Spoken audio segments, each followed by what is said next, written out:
The best dating advice I've heard of is composed of 5 words. These words make a simple phrase, but it took me years to understand.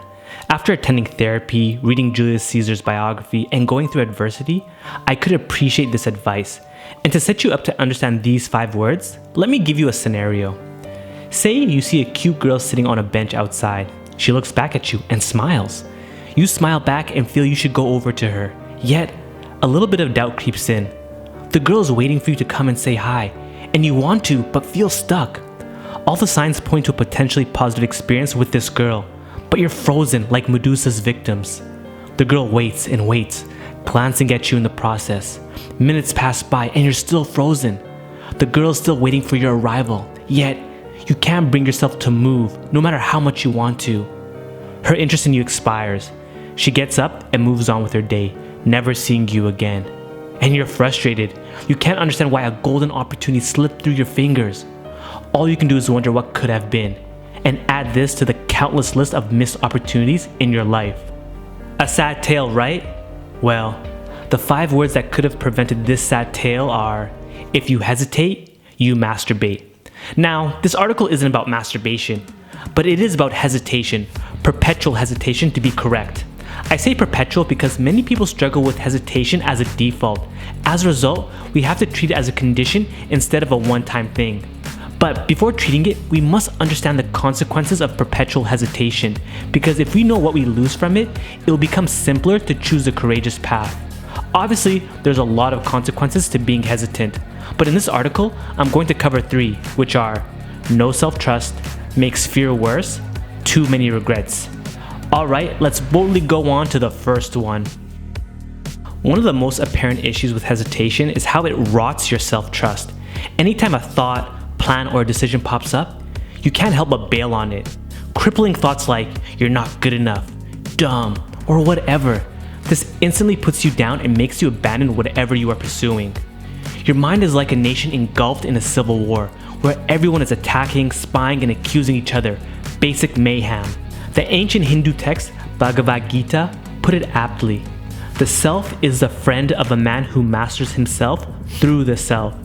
But for a man without self-mastery, the self is like an enemy at war. Too much hesitation signifies a man who is not at peace with himself. No unison in mind and spirit. So anything outside the comfort room seems too daunting. So no adventures, no new experiences, no risks. Although staying in the comfort room feels safe, it creates a personal hell. A hell where fear grows and feasts on your hesitation. One of the more insidious aspects of hesitation is how it feeds into fear. Each time you hesitate, fear gets a deeper hold on you. Because you are hesitant, the excuses fear starts giving you seem attractive. And in a lot of cases, fear wins you over, keeping you stuck in the same spot. And this isn't some random rambling. Publius Syrus put it succinctly in the following aphorism: audacity augments courage, hesitation, fear. And this isn't even the worst part with fear. After augmenting fear for so long, your lens becomes somewhat tainted with a fearful tint. So whenever you look out into the world, you see only the horrific parts of life and completely forget about the beautiful parts of it. Again, this is not me making random statements, because I also got this idea from Publius Syrus. The timid man sees dangers that do not exist. So a simple formula to remember is that perpetual hesitation makes you fearful, which goes on to make you timid. And life like this is bound to have countless regrets. All the hesitation and self-doubt leads to missing opportunities in life. Opportunities to show your courageous, ambitious, and exciting self. And over time, this leads to being disappointed with life and wondering, why didn't I ask her out? Why didn't I go to that company event? Why didn't I stand up for my team? Why?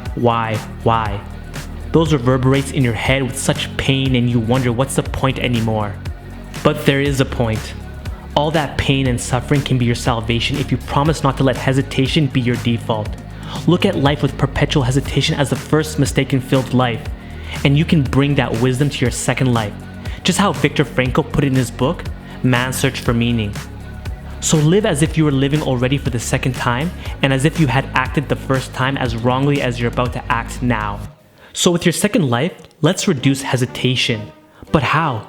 This deserves its own video, but I'll give you a Cliff Notes version for it. To start reducing hesitation, acknowledge that you will feel fear and doubt, and that it's okay. Anyone who comes off as not hesitant still feels fear and doubt just as much as a timid man, but they still move forward despite all that. So with that understanding in place, I recommend the following: remembering your mortality, therapy, and daily courageous actions. Trying one or all three will help you learn to trust yourself and explore the world with all its scary but beautiful challenges. And funny enough, the more you commit, the less fear gets a hold of you. It will still be there, but it will have no hesitant energy to feast on, thus being impoverished and powerless to have any hold on you. That being said, some people will see there's value in hesitation. I can understand this. Nobody wants to make mistakes, especially if there are consequences for failure. But here's the thing, hesitation will make you a failure. It doesn't seem so now, but over time, hesitation leads most, if not all, to be some sort of a failure. Now, being bold and courageous also leads to failure, but only over the short term. And in these moments, many lessons are being taught, thus priming the brave individual to find success soon after.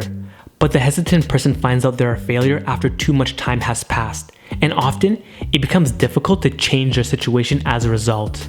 Themistocles understood this about hesitation.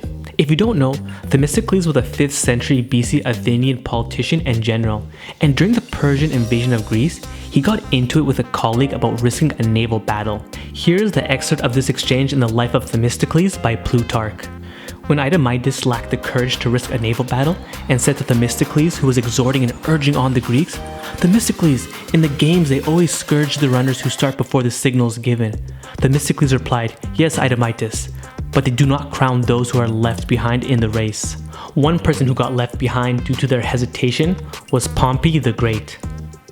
Pompey's hesitation was not a one-time thing, but something that had been developing for a time. I'll forgive you if you don't know who Pompey the Great is, but not next time. Pompey was Julius Caesar's rival. But before this rivalry, Pompey was one of the most esteemed men in Rome, hence having great included in his name.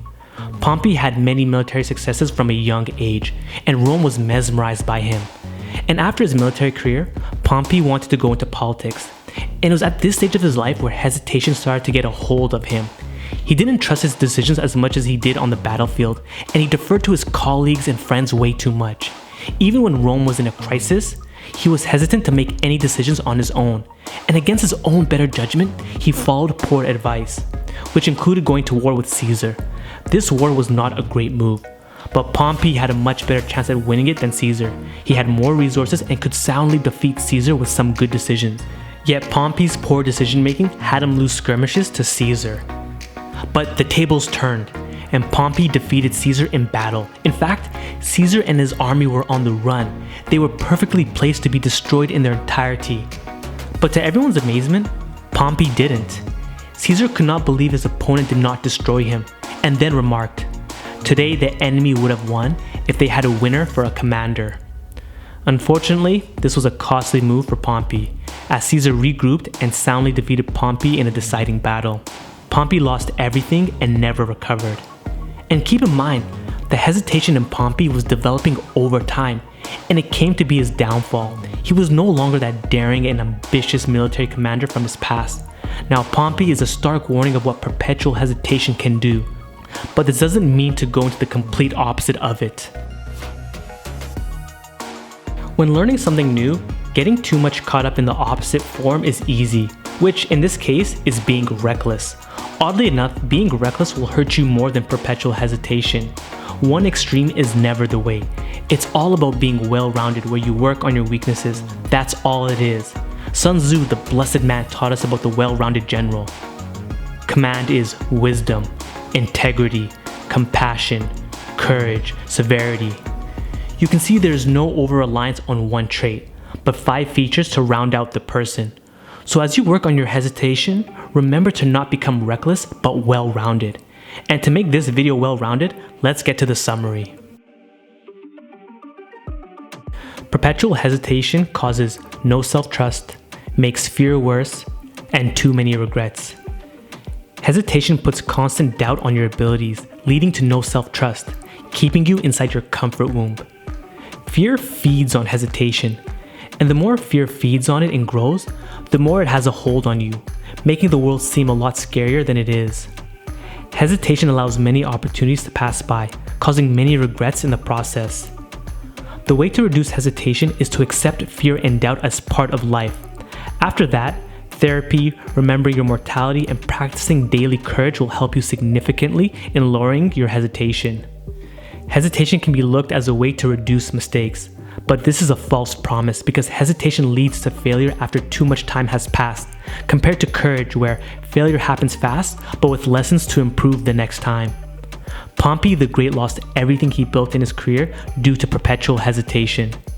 Becoming reckless is a mistake that occurs after reducing hesitation. To deal with life, we must remember to be well-rounded like Sun Tzu's well-rounded general. Only a nerd like me can write this much about hesitation, but I can't help it because during my loser years, hesitation had a serious hold on me and I lost a lot due to it. And I don't want you to succumb to something that can simply be overcome. There is so much more to life, so much more than whatever hesitation offers you. And if you stay committed to this new courageous journey, you might find yourself not masturbating, but spending time making some sweet love. Alright guys, that's it for today. Thank you again for watching. Please don't forget to like this video, comment, subscribe to my channel, subscribe to my newsletter. And guys, remember, you're not just any type of nerd, you're a charismatic nerd.